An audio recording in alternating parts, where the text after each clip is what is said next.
Okay, you want to tell us your names? Yeah, I'm Ken Wheat. Avery Moore. And how about you guys tell us a little bit about your story at Delta Airlines? Yeah, I was previously employed with the Delta for 17 years and came to an end based on a flight that I worked last January 2012. Worked the flight. They said it was involved drug smuggling, which I worked 7 months after the flight. And it was called, they called me, ICE, Homeland Security called me and said they wanted to ask me some questions about my customs seal. But as I set the meeting up for August the 1st, went in and they never asked me any questions about it. They just accused me of being part of a drug smuggling ring. And to paraphrase things, they set me up, said the only way I could get my badge back was to take a polygraph, which was scheduled for 3 weeks, then moved 5 weeks out.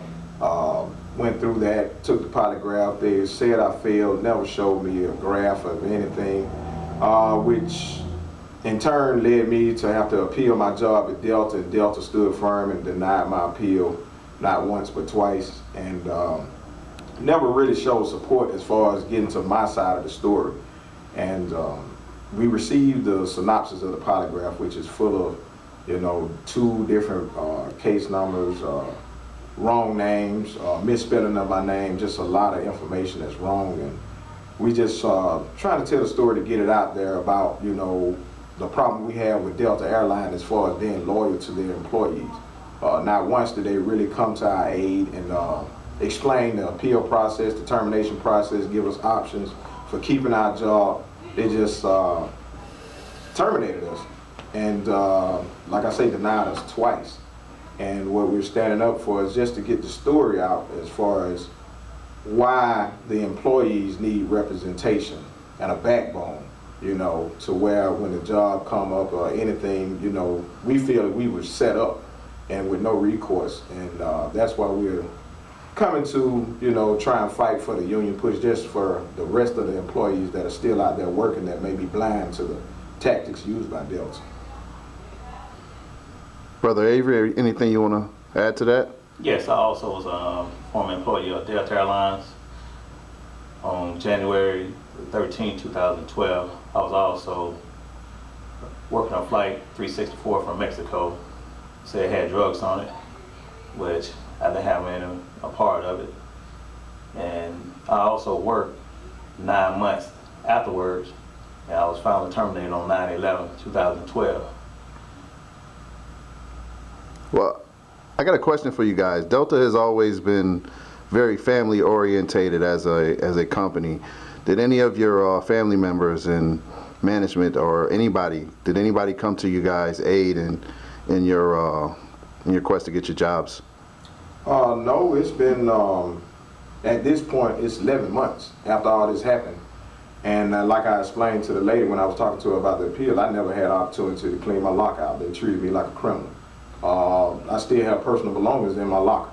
And, we just appealed to them to the point of, in a right to work state, why did you have to defame our character, drag us through the mud just to terminate us? And we've been already told last September that we weren't facing any charges, we had nothing to do with it. So the question that we've been asking is, why can't you all help us support getting our cider badge back so we can return to employment?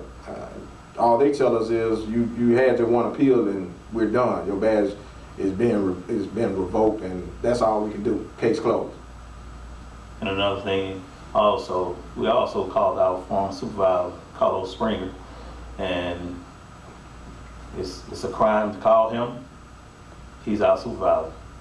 Who else are we supposed to call? If you had one thing that you could tell your former co-workers out at Delta Airlines, what would it be?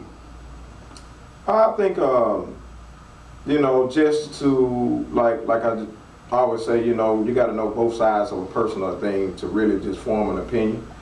Take in, our integrity, what we going through, facts. I got a separation letter. I tell them, after 17 years, I got the check stub that I only get $36.13 a month. After 17 years, we got emails from a person Conrad Bailey, who went through this 4 years ago. You know, same setup, same investigator, same Delta Corporate Security and everything, where they set meetings up and everything. It's just do your due diligence and get serious about your future and look for avenues to where you will have a backbone, will have a say-so in all matters. You know, use us as an example that, you know, 32 years combined service and Delta just put us in the street and really never, not once, came to even consider getting outside of the story.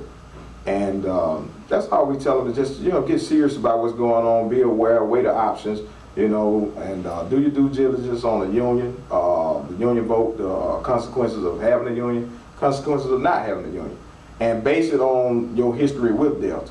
You know, the raises given and more taken back, you know, profit sharing being cut, you know, the bribery tactics, all that stuff, you know, and just put it as a whole and make your own conscientious decision.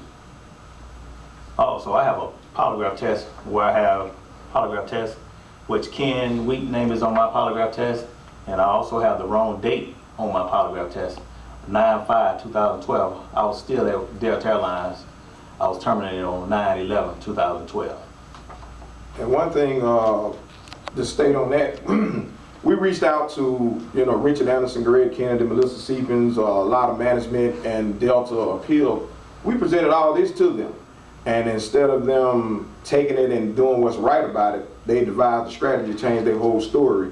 Because the lady initially told us it was because our phone call to Springer is why they terminated us. Because initially she called me on November 1st and assured me that there was nothing in either one of our work file, work history, attendance, or anything. We just couldn't get our cider badge back. And after they received the polygraph and the letter that we sent, they come back and now they change their story and say, oh, it was something because of our work record. But like I say, how can our work record get tarnished after we've been terminated? You know, and that's the thing about it, that we sent all this information in, we stand firm on it, we can present it to anybody, and we just been trying to get a sit-down face-to-face meeting to where we can understand why they never even really considered it, and it's more of a cover-up than a correction. And that's all that we just want everybody to be aware of, is that at any given time it can be anybody. Whether you're a troubled employee, a good employee, or whatever, whenever they push the button and decide to come after you, they can do it, you know, so. And I would like to tell you all that working at Delta, you can have a contract too, just like Richard Anderson and the pilots. Thank you, fellas. All right.